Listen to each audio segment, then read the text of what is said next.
Thank you, Donald, and good evening, everybody. Well, after we came off air last night, as predicted, the final obstacle to getting Article 50 cleared, the path open for it to be triggered, happened when the House of Lords backed down, and thank goodness they did. So today, I thought, was going to be the day. Now, we did talk a bit last night about perhaps being blown off course a little bit by Nicola Sturgeon, but does the government not look weak? Doesn't Mrs May look weak, having spent 9 months to get us to this point, not to have triggered Article 50 today? Well, the Prime Minister spoke in the House of Commons earlier, and this is a little of what she said. No, we haven't got a clip. I'm sorry, I apologise for that. Well, whatever. She spoke to the Commons today, and it was, I have to tell you, somewhat lacklustre. Yeah, she says it's all on course. And we're going to try and get the clip again. Let's listen to the Prime Minister. So we remain on track with the timetable I set out 6 months ago. And I will return to this House before the end of this month to notify when I have formally triggered Article 50 and begun the process through which the United Kingdom will leave the European Union. This will be a defining moment for our whole country as we begin to forge a new relationship with Europe. Well, that's fine. We've heard it all before, but why don't we just get on with it? I mean, goodness me, we're still paying in a net £30 million every single day. So the sooner we trigger Article 50 and get out of this club, and it's a lot of money, isn't it? Have a look at this building behind me. This is where all your money's going. I mean, there's plenty of it. Oh, and by the way, I'm in Strasbourg. This is replicated in Brussels. Oh, and I nearly forgot. There's also a European Parliament HQ in Luxembourg as well. So I want us to stop paying all this money. I want us to be free of what I see as this political prison. I think the government looks very weak by saying it's going to be another couple of weeks before we trigger Article 50. But I wonder what you think, and I wonder what Steve in Camden thinks. Steve, good evening. Evening, Nigel, but I think it's actually a cool game she's playing.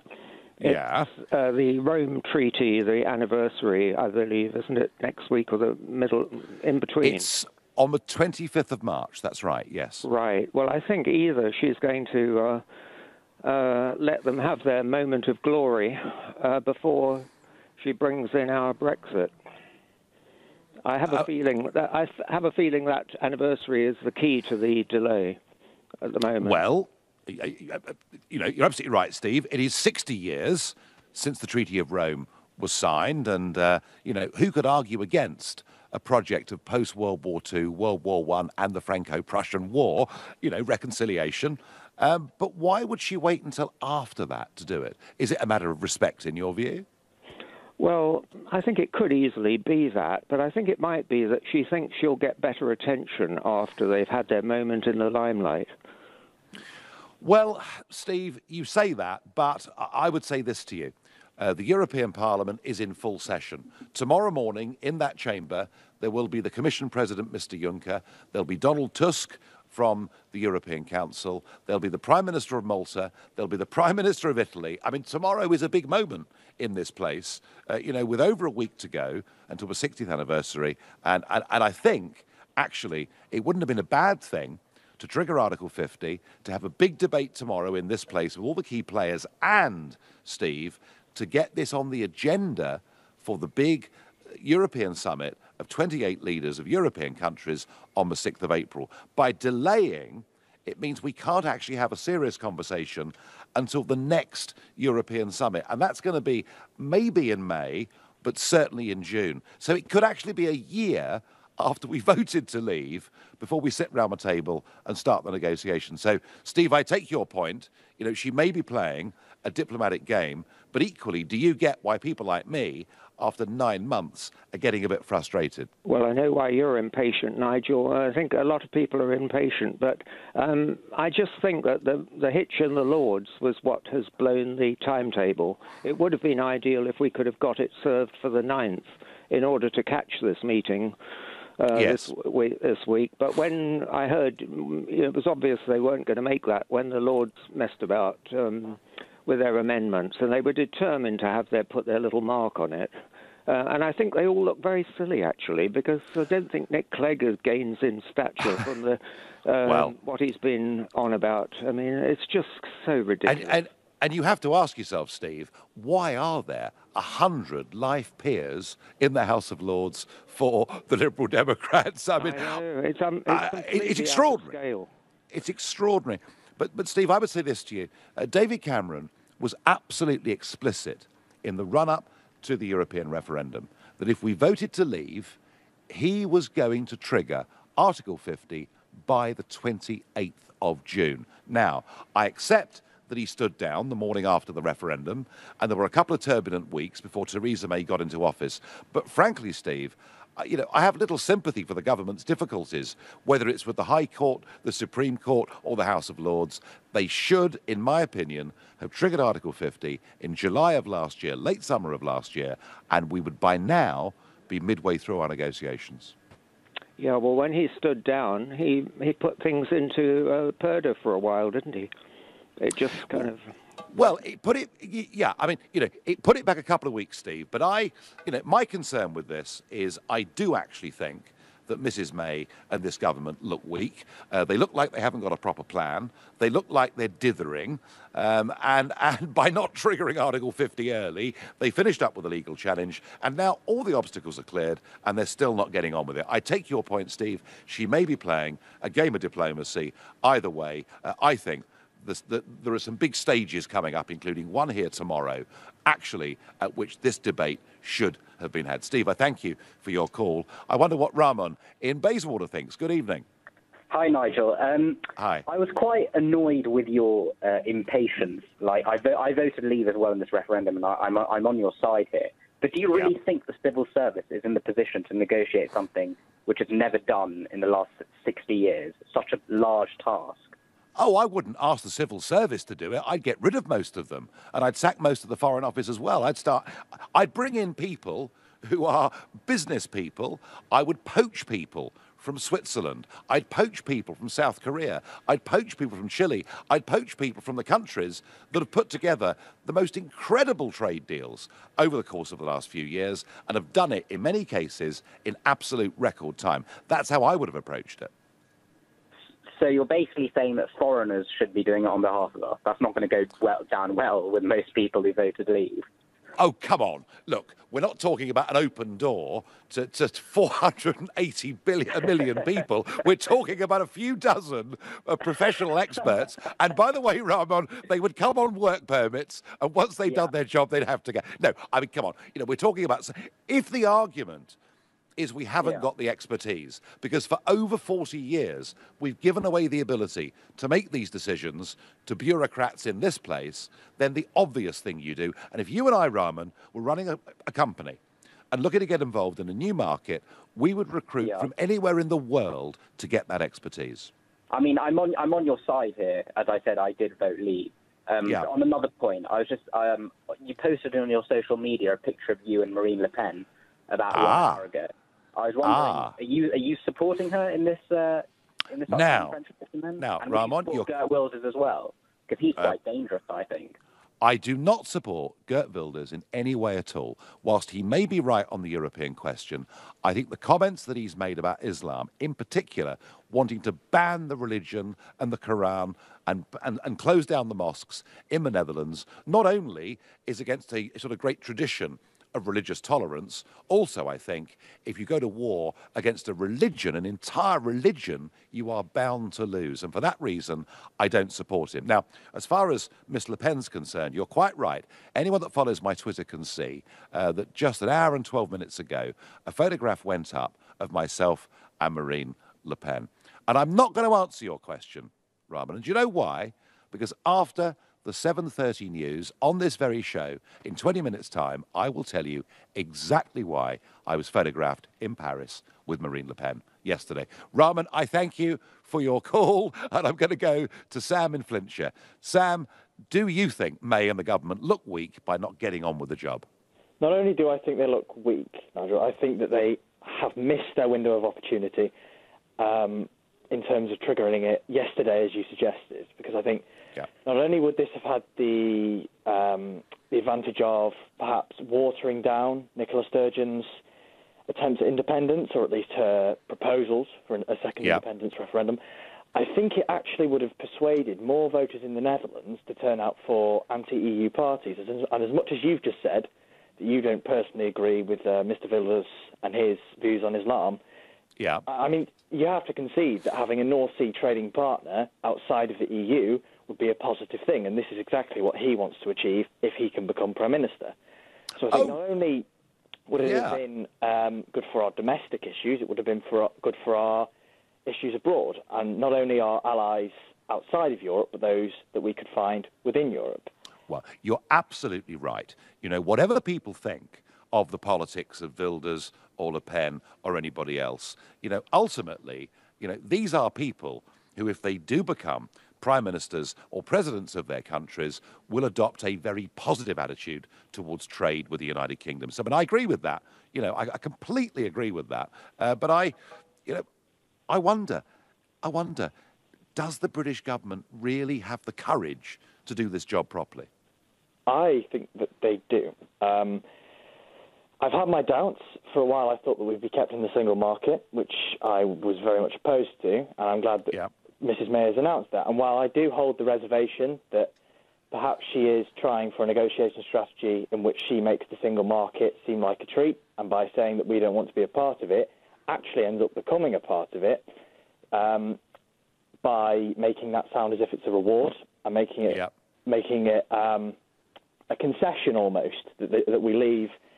I don't know whether I've made particular sense on that point, so I apologise on that. That's all right. Don't worry. I have the same trouble every evening. Don't worry. The point is, we need to have firm resolve. And in a minute, I'm going to explain why I think we're getting these negotiations wrong. But right now, you're listening to the Nigel Farage Show exclusively on LBC, and it's 7:15. Nick Ferrari at breakfast on LBC. If the English newspapers are to be believed, Theresa May is planning to reject Nicola Sturgeon's demand for a second referendum on Scottish independence. She doesn't want a referendum. What she wants is to shout about a referendum. And then when she said, no, you can't have a referendum, she then wants to whine and whinge forever and say, that's the way the English treat us. Getting taken out of Europe is a seismic thing. Also, as well, I'm an unelected Prime Minister, and the powers that weren't obviously said that were going to be given to Scotland, which obviously haven't. Of course, no surprise there. Nick Ferrari at breakfast every weekday morning from 7, only on LBC. With Hampton by Hilton, making you welcome at over 40 hotels in Europe. If you use your phone while you're driving and it's not hands-free, the penalty's been doubled. It's now 6 points and £200. The trouble is, a lot of us are addicted to our phones. So try this trick. Put your phone somewhere where you can't pick it up. Somewhere you can't see it. The glove compartment. That way, you won't be tempted. Save yourself 6 points and £200. Maybe even save a life. Make the glove compartment the phone compartment. Think. Put your phone away. Here's a true story from Aldermartin, Baines and Cuthbert. In January 2015, fire tore through a residential development in London with potentially serious physical and financial risk for the residents and owners. Fortunately, an ABC representative was quickly on site and made sure all the residents were transported safely to a paid-for hotel and given all the assistance they needed. No fuss, no hassle. For block management, ABC Estates will give your story an ending that'll make you as happy as Larry. Find out more at abcestates.co.uk or call 0800 888 6688. The UK's trusted tradespeople, all in one place. Just pop in your postcode. Visit trustatrader.com. Landlords, Direct Line guarantees to beat other insurers' renewal premiums for the same cover. Can your insurance do that? Switch to Direct Line Landlord. New customers only. Qualifying criteria apply. Underwritten by UK Insurance Limited. Repeat after me. I, Colin Hinchcliffe, do solemnly swear. I, Colin Hinchcliffe, do solemnly swear. To apply for the marriage allowance tax break. To apply for the marriage allowance tax break. And save up to £220. If you're married or in a civil partnership and one of you earns less than £11,000 and your partner earns less than £43,000, you could receive up to £220. If you were eligible last year and didn't claim, you could get up to £432. Apply now at gov.uk/marriage allowance. Incredible offers at Smith's Toy Superstores. Pick up the Xbox One S 500GB Minecraft pack for only $219.99 and get an extra controller free. It's the perfect family bundle of the Xbox One S 500GB console, Minecraft and 2 controllers for only $219.99. You can also get 40% off 3-month Xbox Live when purchased with any Xbox One console or this bundle. Available now at Smith's Toy Superstores. The secret's out. Ray Morris Automatic Cars have been selling cars for over 50 years. With ultra-low mileage automatic cars from £5,000 to £25,000, they have the make and model to suit your budget. Ray Morris Automatic Cars in South East London, 10 minutes from the Dartford Tunnel. With over 300 automatic cars actually in stock, buy one today and drive it away. AutomaticCarSpecialist.com, the not-so-secret home of automatic cars. This is LBC, live from Strasbourg, the Nigel Farage Show. Call 0345 6060 973. Text 84850. Tweet at LBC using the hashtag Farage on LBC. Every obstacle, every barrier is being cleared. We can trigger Article 50 when we like. What on earth was wrong with today? Well, we do know that the SNP did rather blow the Prime Minister off course yesterday, and I have to say that your texts and tweets and Facebook messages from last night are still coming in on that one. They won't win it, but I agree in the principle of not allowing it. 2 referendums in 4 years is ridiculous. I find it quite amazing that Sturgeon wants to take back control of Scotland only to give it away to Brussels. Well, we had that debate last night, but what I'm saying tonight is I think the government is beginning to look a little bit weak. To get involved with that, call me on 0345 6060 973, text to 84850, tweet at LBC using the hashtag Farage on LBC, or watch us now on LBC's Facebook page live. Now, I'm worried not just about the timing of this. There's something else that really is beginning to worry me. Last week in Brussels at the European Summit, the British negotiators were letting it be known that they were quite happy to put our fishing industry and our territorial waters on the table as a negotiating chip. So just as Edward Heath, all those years ago, in 1972, sold out an entire industry to the European negotiators, it would appear the British government are prepared to do the same thing all over again. Add to that the fact that the Prime Minister and the government appear to want to keep us inside something called the European arrest warrant, whereby any British citizen, without the production of any evidence, can be taken off to a Bulgarian jail or a Greek jail. And it happened to a North London boy called Andrew Simiou, left in a hellhole somewhere in Greece without any evidence ever being presented, and then released a year later without charge. No, they intend to keep that, despite the fact it goes against every fundamental principle of British common law that we've had since, I would say, Magna Carta.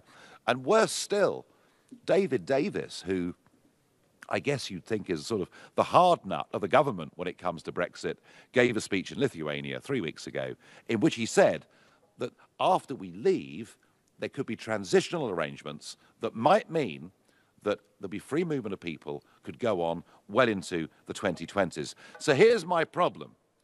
Not only do we look weak by delaying, but we're appearing to want to give concessions even before we fired the starting gun and sat round the table. And I don't believe that'll work. I've been in this building, I've been in these institutions now for over 18 years.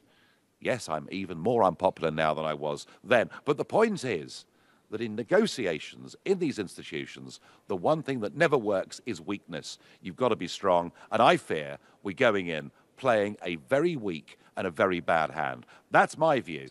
Maybe Paul in Cheshire is going to tell me that is completely and utterly wrong. Good evening, Mr. Farage. Delight to talk to you. First-time caller. Good evening. Good evening. Well, first-time caller, fire away, Paul. Tell us what you think. Well, I do agree with a lot of what you've just said there. I do want to put you right on a few things, because I know that a few people have called your show previously about this myth about if we haven't left the European Union by the 31st of March, that we're stuck. Article 16, QMV, doesn't apply to our exit. So I think it's really important that we get that point out there, first of all. It only actually refers to the exit deal, where it goes to the the quality majority vote. So which of course, the exit deal, of course, does go to, I'm not going to confuse everybody, but a qualified majority vote of all the other 27 member states. But equally, Paul, one of the points that people aren't really getting onto is that this Parliament, the European Parliament, does have the ability to veto the whole deal at the end of 2 years. And that could be the biggest problem that we face. Well, it's got to be a majority for that to be the case. But I mean, it does, yeah. The way that I see it is simply such as thus. It's going to be a case that it's going to be a punishment negotiation. I totally agree with a lot of previous comments on that. I think the likelihood is we're going to have to walk away from the table in order to get a deal, if that makes sense to you, because quite frankly, the European Commission are going to be the people leading the negotiations. And as I see it, the supranational policies that they advocate are way more important than the objectives, say, from the European Council or the European Parliament. European Commission are unelected. They can't be kicked out, they can't be replaced. So that's the way that I see it. And I think what's going to happen when the Brexit negotiations do start in 6 weeks from when we invoke Article 50, you're going to see a huge conflict of interest and clashes within the European Union themselves, a power control, essentially. That's maybe going to work in our advantage, because the European Union going into self-destruct, I think maybe a lot of the Remainers are going to actually see what you and I have probably seen for a very, very long time. The reason that I voted to leave had nothing to do with immigration. I just know what's going to be happening within the European Union from 2020. This is the next phase of the superstate. Yeah, and let alone, Paul, the problems in the Eurozone, but the fact that now the diplomatic row with Turkey means that Turkey is going to withdraw the deal that they had to try and hold back the huge migrant tide with the summer coming. I can see that being right back on the agenda, by sort of August, September of this year. No, Paul, they've got huge problems, but I would just say this.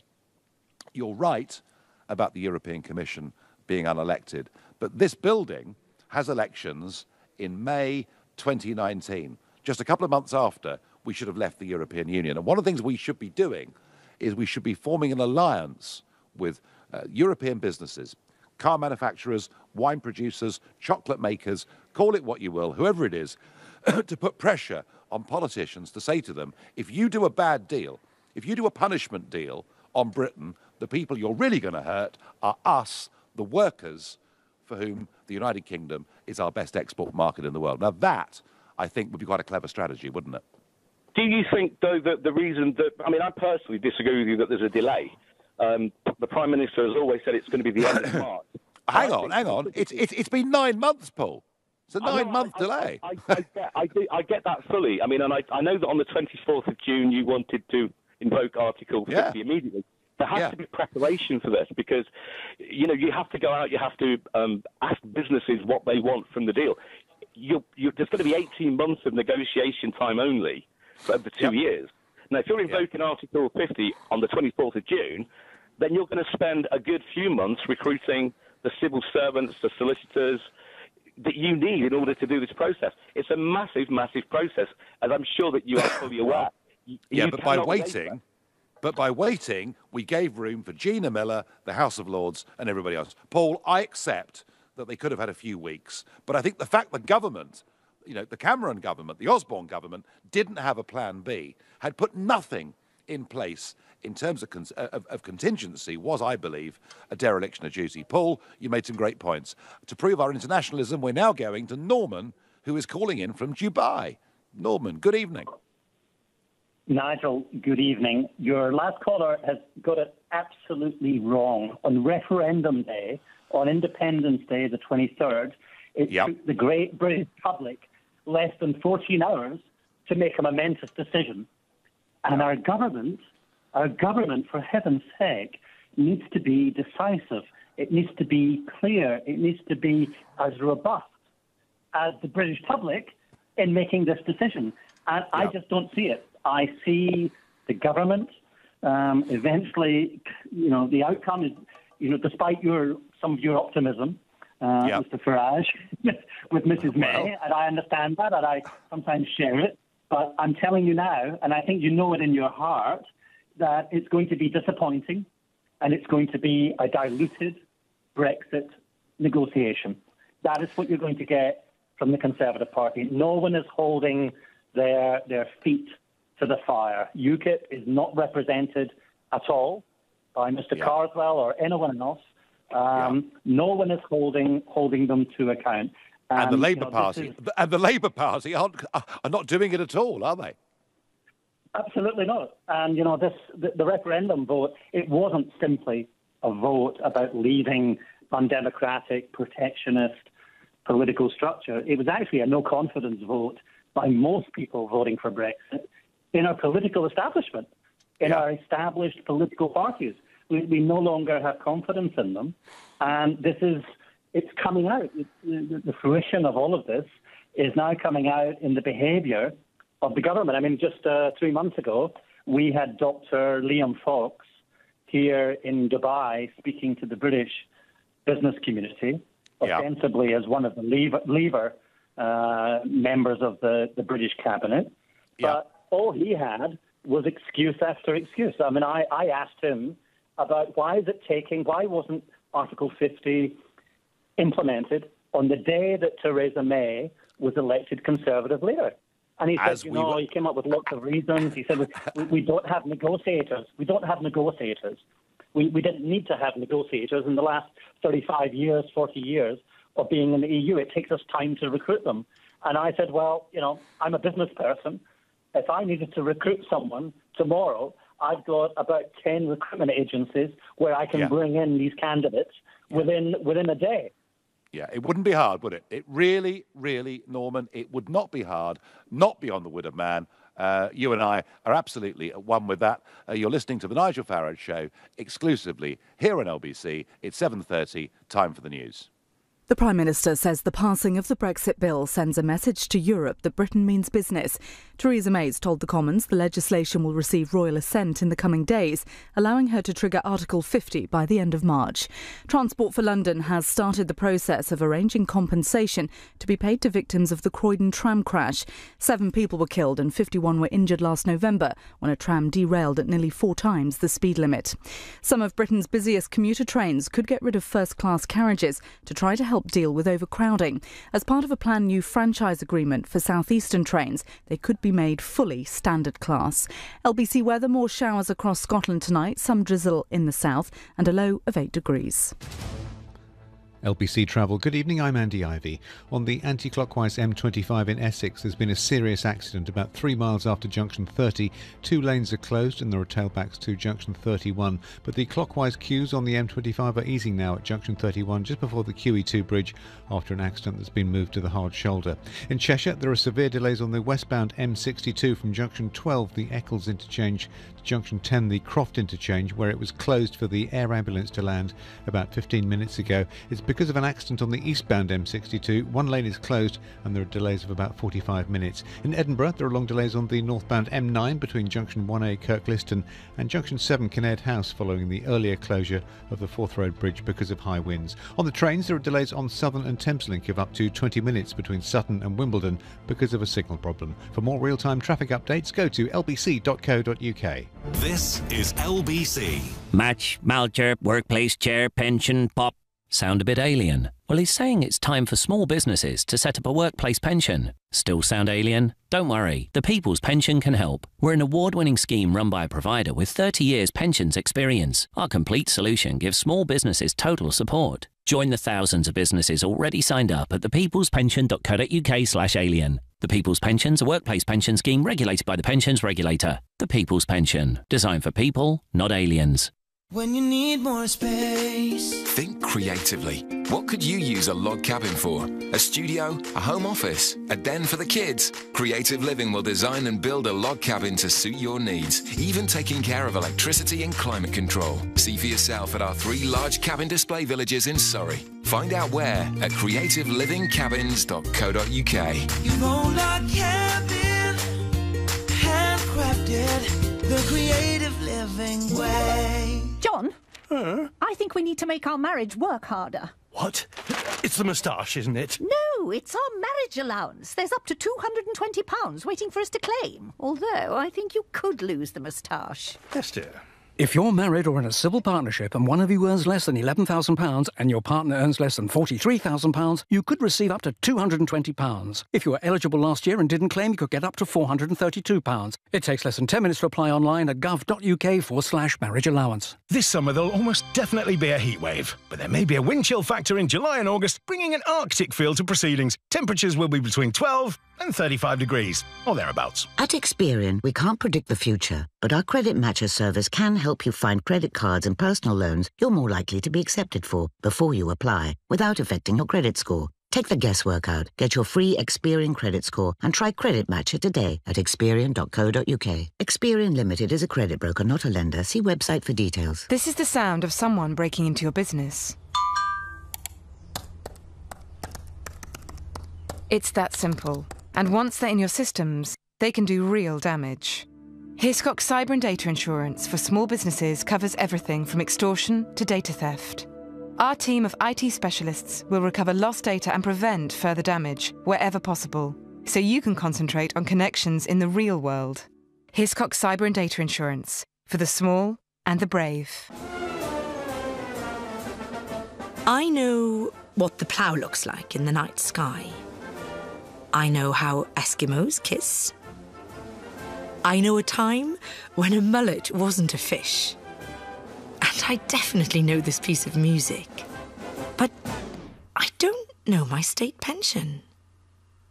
There's a simple way to find out when you can get your state pension and how much it'll be. Search Your State Pension and get to know yours. This is LBC, live from Strasbourg, the Nigel Farage Show. Call 0345 6060 973. Text 84850. Tweet at LBC using the hashtag Farage on LBC. Well, we had dramatic elections last year. We had Brexit, we had Trump, we had the Italians rejecting the government in a referendum and the Prime Minister going. We've got Dutch elections happening tomorrow. But I think the French presidential election is as big an event as any of those. Now, there are three front runners. One of them, Francois Fillon, who for 6 years was the French Prime Minister, a conservative. He was favoured. He was the number one choice of many, or seemed to be. He's in some trouble. He's now been placed under formal investigation because of the money that he paid to his wife and his children for allegedly not doing the job, though taking public money.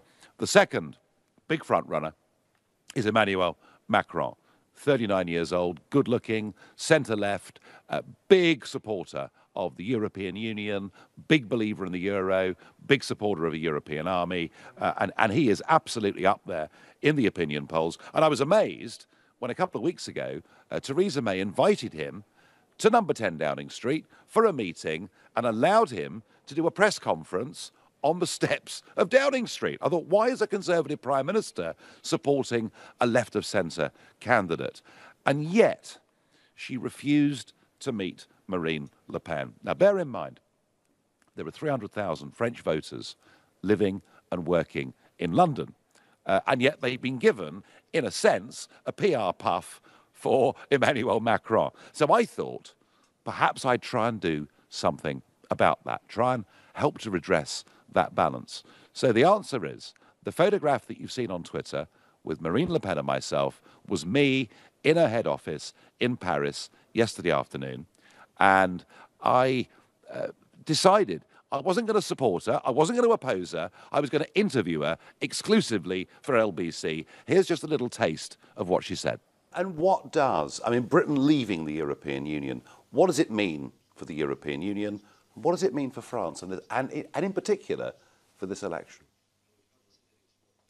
Bon, alors, évidemment, c'est un signal très fort que... Well, obviously, it's a very strong signal. It shows that there is at least one way of finding the keys of the jail, because we have been told that it was impossible to leave the EU, and the UK has just demonstrated that when people want it, well, you can set up the conditions to exit the EU. So thank you for showing us the way out from this huge prison, which is the EU. For the peoples, it is very lucky for the UK.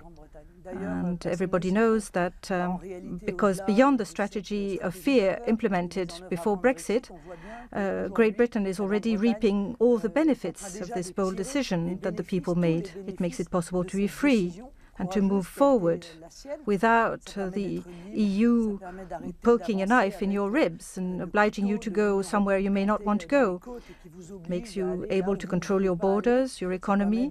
You can negotiate trade agreements in the interest of your country. Des accords commerciaux qui vont dans évidemment le sens de l'intérêt de son propre pays.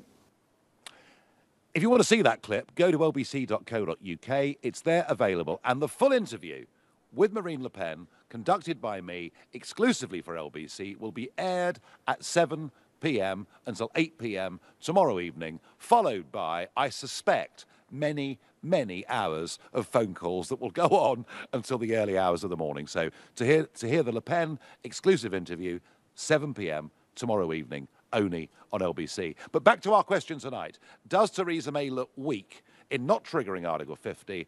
Are we making a bit of a mess of our negotiations by making too many concessions too early? And are we really listening to the SDP when we simply don't need to? That question I'm going to ask to our next caller, who is Andy. Andy in Cardiff. Andy, good evening. Good evening. So what do you think, Andy? I think that it's a bit of both. I don't think it's a mistake, but I don't think it's good either. I think the fact, by now, I've called in a few times, that Theresa May, I can be very critical of with every move she makes, and putting the fisheries policy on the table, or the possibility of it, is a huge mistake. However, if it's an opening stance in a negotiating bid, I can see it becoming a fishing by licence kind of end game for the EU in our waters. But on the flip side of that, I can also see you, Nigel, having a huge grin on your face tomorrow, the day after, and in the coming week. I think that this is a play by Theresa May after a conversation in the summit with Tusk and Juncker that's going to result in Tusk and Juncker standing in front of the Parliament tomorrow in the EU and actually dampening down their hardline approach to all the EU nations that are sitting there in front of them. And I think this is the purpose of having that meeting at the summit. Andy, I get that. And where I'm going to agree with you is this. If you look at tomorrow's Daily Telegraph, you might just see an article written by someone suggesting these ideas. But what I'm now picking up is that there's almost an alliance now building of businesses across the EU, be they banks or chocolate manufacturers or whatever they are, and they are beginning to say to their own leaders, their own local politicians, the bosses like Juncker, whenever they can access them, they're beginning to say, do you know what? No deal hurts us a lot more than it hurts the United Kingdom. So I actually think, Andy, that despite the bluster of the Verhofstadts and people like that, I actually think we're now in actually a quite good position. And I think when you're in a good, strong position, you don't start to make concessions in the corridors, until you've actually formally sat down around the table. So, Andy, I'm with you. I think there is a softening in tone here. I think that's good news. I think it's led by European business. But I don't think we've got our tactics right in terms of making concessions before we even start. I agree with you 100%. I think, like I say, it's a huge mistake, even though the end game could be different. What I will say is I've seen you many times speaking in the EU Parliament and, effectively putting the willies of them. And what I have also noticed is you have an awful lot of sheep in there that will actually bow to the feet of Juncker and Verhofstadt and Tusk. Oh, yeah. And they do whatever they say without question, even if their own country are saying, please do this for us. Andy, these people get a good salary, right? They get invited to a never-ending round of lunches, dinners, champagne receptions, breakfasts, games of golf, you name it. And do you know what? When you finish in this Parliament for the day, and by the way, can you see behind me, everyone's gone home now, but when you leave the building as an MEP, there's a massive fleet of chauffeur-driven cars downstairs who'll take you to your restaurant, to your hotel or whatever. The point is, Andy, most people in this institution have got a lifestyle way better than they could ever expect in the private sector back in their member states. They like it. They are, even those that come here a bit Eurosceptic tend to get bought off by the lifestyle.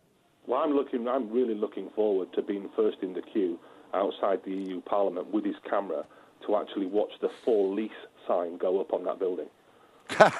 Well, I tell you what, when you are, come and see me, Andy, and we'll have a drink. And I thank you for your call. And I wonder what Luke in Colchester thinks. Luke, good evening. No, we've lost him, but we're going to go to Tom in Didcot, who is still there, I think. Tom, good evening. I am indeed. Hello, good evening, Mr. Farage. I'd like to ask about this. What necessarily is that makes Theresa May weak when she's just won such a massive vote within the Commons? I mean, only one MP has gone against the party whip. I mean, I personally think it'd be a far better approach to deliberate with Cabinet and formulate a plan before releasing that to the press and making herself the sort of, UK president to put her in the best position to negotiate a good trade deal. Well, Tom, she's been the Prime Minister since last July. It is 9. Come on, Tom. With the Tom, legal challenges that we've faced, I mean. Well, that's because we dithered, Tom. If we hadn't dithered, there wouldn't have been any legal challenges, would there? That is true, but I still think. I think I'd rather the legal challenges were now and sooner and before we attempted to trigger it, rather than embarrassing us on the world stage. I mean, if we got halfway through the talks and we have the judiciary up in arms about how we've triggered it with the royal prerogative against the... Tom, it would have been too late, mate, but then it would have been a done deal, wouldn't it? We'd have been on the route. Look, Tom, let me say this. I think she gives incredible speeches. She stands up, she gives very strong speeches until today in the Commons, which wasn't so much, but she's given some very strong performances on this. She's given amazing reassurance. David Davis has done exactly the same thing. He was very good on the television this weekend. It all sounds wonderful, and then you look at what they're doing. It's dithering, it's shilly-shallying, and it's making these concessions that I talked about just 10 minutes ago. And I just think it gives the impression of being a little bit weak, Tom. What do you think? Well, I think those concessions are exactly what we need to go into negotiations with. I mean, they seem like we're shooting ourselves in the foot now. But, I mean, if you've got... I'm mainly thinking from the perspective of France. So if Le Pen and such win and we have this sort of surge of anti-EU sentiment throughout the countries, I mean, I think if we come an approach that's not necessarily completely 100% Eurosceptic, but... Tom, you're being too British. You're being too decent. You're wanting to play by the Queensberry rules. No one here does that. You're listening to the Nigel Farage Show exclusively here on LBC. It's 7:45. Coming up at 8 on LBC, Ian Payne. Well, the ball is now in Theresa May's court regarding a second Scottish referendum. What do you think she should do now? Say yes, say no, or wait? Ian Payne on LBC. This is the sound of someone breaking into your business. It's that simple. And once they're in your systems, they can do real damage. Hiscox Cyber and Data Insurance for small businesses covers everything from extortion to data theft. Our team of IT specialists will recover lost data and prevent further damage wherever possible, so you can concentrate on connections in the real world. Hiscox Cyber and Data Insurance for the small and the brave. Many dentists across the UK will refer their more challenging dental implant patients to Darwood and Tanner. Here's Andrew Darwood. We're really proud to have patients come to see us from all over the world. Our reputation is built on delivering outstanding dental implant solutions for people with very challenging problems. To find out more about the transformational effect of Darwood and Tanner dental implants, go to darwoodandtanner.co.uk. Darwood and Tanner, obsessive about dental implants. Divorce can be expensive. It affects your finances, assets, home, savings, pension, and most of all, your relationship with your children. It's probably one of the toughest times you'll ever go through. Cordell & Cordell understands these issues and helps men maximise their roles in their children's lives. Call now on 0330 60 60 161 or visit cordellcordell.co.uk. Office in central London. A partner men can count on. This summer there'll almost definitely be a heatwave, but there may be a wind chill factor in July and August, bringing an Arctic feel to proceedings. Temperatures will be between 12 and 35 degrees, or thereabouts. At Experian, we can't predict the future, but our credit matcher service can help you find credit cards and personal loans you're more likely to be accepted for before you apply, without affecting your credit score. Take the guesswork out, get your free Experian credit score, and try Credit Matcher today at experian.co.uk. Experian Limited is a credit broker, not a lender. See website for details. When a stroke strikes, the damage spreads like a fire in the brain. When you spot any single one of the signs, think and act fast. F. Face. Has it fallen on one side? A. Arms. Can they raise them? S. Speech. Is it slurred? T. Time to dial 999. The faster you act, the better their chances. So even if you're not sure, act fast. Make the call. Dial 999. All of us at QuickFit would like to say a big thank you to each and every one of our customers. That's why we're offering 20% off your next service and giving you little tips to keep you safe on the road this season. For example, did you know that an MOT doesn't actually guarantee your car will be safe to drive for the whole calendar year? Get down to your local QuickFit today to receive 20% off your next service. QuickFit, it's all about the service. The Nigel Farage Show, live from Strasbourg, only on LBC. I just don't think the government recognises what a strong position we're in. Do you know that the other European countries, do you know what they call the United Kingdom? They call it Treasure Island. And the reason is we buy more cars and more wine and more chocolate than any other country in the world. So we're actually in a great position, and I'm worried. All this dithering, all the concessions we appear to be making, actually, we can do rather better than that. Now, Luke in Colchester ran away last time, but I believe you're back, Luke. Fantastic. Thank you very much, Nigel. Okay. I got cut off. That's all right. Let me thank you for being a hero to the silent majority. Well, you're me very and my kind. Hungarian wife think you're amazing, so thank you very much for that. You're very kind, Luke. Now, what about the government? Should they crack on with this and recognise what a strong position we're in?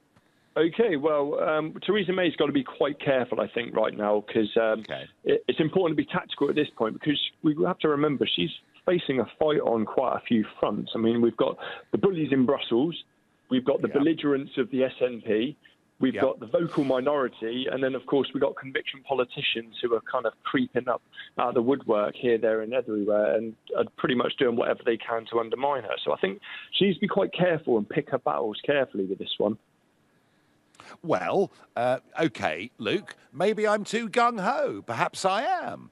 But I think when you're in a position as strong as she is, you know, she's got a 19-point lead in the opinion polls. She's pretty much unassailable in Parliament. You know, she's in a very good position. And the argument I'm making, Luke, is from all my experience here, all the European summits I've watched, all the negotiations I've watched, these people only respect strength. And I think the British generally think we can be all very charming and very nice, and we wonder why we lose every time. But I think the truth of the matter is, I think she needs to be careful not to squander any kind of tactical debating or kind of discussion, any sort of advantage she's got here. She needs to be quite careful and really pick her fights, I think. So, all right. Yeah, whilst I agree with you to a point. Yeah. No, I take your point, Luke. You're saying that she needs to exercise a little bit of caution and to play the game clever. Fine, Luke, thank you for your call. Now, I just made the point about how different politics in Europe is compared to the United Kingdom. Let me tell you something. Commercial radio is very, very different across the rest of Europe. And earlier on today, just before coming on air with you, I did an interview with a programme called La Zanzara. It's broadcast by Radio 24. They're an Italian daily programme. It's presented by two Italian journalists, Giuseppe and David. Just have a listen to what Italian talk radio is like. You are destroying Europe. You are destroying Europe. Well, I've made a start. I've knocked a couple of bricks out the bottom of the wall, but don't worry, the rest will come tumbling down. Hai capito cosa ha detto? Ha detto no, non ho capito un cazzo. Repeat, please, because his English is like Renzi's English. So... Okay. So what I'm saying is, I've managed to knock out the bottom two bricks in the wall marked European Union. They've gone. And I'm hoping the rest of it will just come tumbling down. Dai, traduci, vai, traduci. Conte, qualcuno che traduce. Conte, la Manuela Conte. Dai. Ha dato? Why Farage. you are here, not in London now? You don't stay here, because this is not your house, this Oh, parliament. no, there's real fun to be had here. Oh, just you wait. This is going to be the most amazing pantomime performance over the next 2 years. Because do you know something? At the end of the 2-year negotiation, this Parliament could veto the whole Brexit deal. So I've got to be here to keep them on their toes. Well, there you are. That is talk radio, Italian style, with 2 presenters shouting uncontrollably at the guest at the same time. It's lively, it's fun, it's certainly different. I don't think, having listened to that, that Global Radio will decide that's quite the route for LBC. But I enjoyed it, and I hope that you enjoyed the clip too. And I'm going to ask Freddie in Cambridge. Freddie, is this government too weak? Are we conceding too much? Or is it cleverer to play the subtle, long game, as several callers suggest? No, they are far too weak. They should have implemented Article 50 straight away and just gone steaming ahead with it. We have been betrayed. We've been betrayed over, the result of the referendum not being taken enough notice. OK, they may not be legally binding referendum, but it's absolutely stupid in this instance to argue that people have been deprived of their representation when the MPs said, we've got to represent our electorate. Every single one in their electorate had a chance for a vote. So that's a nonsensical reason. Freddie, are you worried that at the end of this 2 years, we're simply not going to have got the things that you expected when you voted in that referendum last year? I think there's a serious risk that we won't. I mean, now they start talking now. They didn't ask us about this, but they start talking now about shared sovereignty. What's stupid? How can you have shared sovereignty? No, I think, quite honestly, we are strapped to a rotting corpse, and they don't want to let us go for fear that they will sink. Oh, hang on, Freddie. Who's the rotten corpse? Is it Brussels or Westminster? No, it's the European Union, the whole European Union. Westminster is just a boil and a carbuncle. What we need is to come back Oliver Cromwell, who are needed. Now, that's what I think. We should take Parliament on now. I've had enough of it. They think they're so special. No, I don't think you're alone in that, and certainly with the House of Lords, there's a lot of people, Freddie, feeling like you, and I sense that if Brexit doesn't mean Brexit in 2019, Freddie, you will be leading a march, I suspect, from Cambridge on Westminster. Would that sound about right? Idiot. Your destiny is not yet fulfilled, Nigel. You've only done part of it. So you've got to hang around to make sure that if we don't get what we want on this Brexit, then I think we start a national campaign at the grassroots and we call for a constitutional change. And meanwhile, while we're calling for it, we can sit around and, talk sensibly about what we want to put right and how we would do it. Freddie, I'll make you a promise now, live on air, that when it comes to Brexit, if this is unfulfilled, I am going nowhere. And if I have to don khaki again, as it were, and get back in the front lines, Freddie, I will be there. And no doubt you will be by my side. Thank you. I wonder what Harrison in Loughborough thinks. Harrison, should she play the clever, subtle, longer game, or just as I think, get on with it?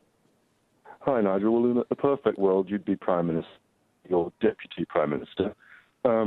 But I feel as though we have been playing the standoffish game, like you said, and I think it has been clever. We've been able to assess our goals, what's to come next in terms of commerce, especially with the Commonwealth, the US, and potentially China, free trade agreements that could occur there. And at the same time, I also just want to get it over and done with and trigger the article. I mean, everyone's talking about downside and risk, or at least some people are. And I don't know whether you saw the figures yesterday, but our export figures for the last quarter of last year showed the highest growth for 10 years. So there's some really exciting, great things going on out there. And in particular, going on with British business outside the European Union. One of the Brexit bonuses is that the pound which had been falling for the last couple of years anyway, that the pound fell a bit further, and it's making UK exports really competitive. And Harrison, the reason, and I think you and I are pretty much at one with this, but the reason that I am so excited about this, and I want to get it done, is there's a whole new world out there, including the Commonwealth countries, friends of ours, fast emerging economies, and I just think this is our chance to go global, to get back our self-confidence, and to be a great country again. Yeah, absolutely. There's a demand for British services and goods, and I'm excited, just like you, to see what's going to happen next, really. Yeah, well, Harrison, I think the future is terribly exciting. I thank you for your call. I thank everybody that's called in this evening. Two very clear opinions. Some think playing the long game, being subtle, giving a few concessions is what will work. I take the view that these people only ever respect strength, and that actually we're in a very, very good position.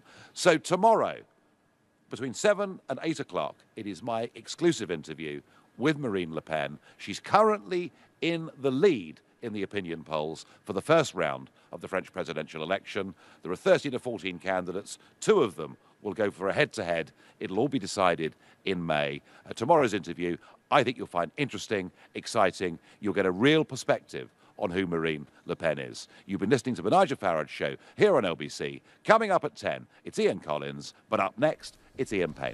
Thank you very much indeed, Nigel. I shall certainly look forward to that tomorrow between 7 and 8. I'll be back at 8. Tonight, though, for this hour, it's been a day of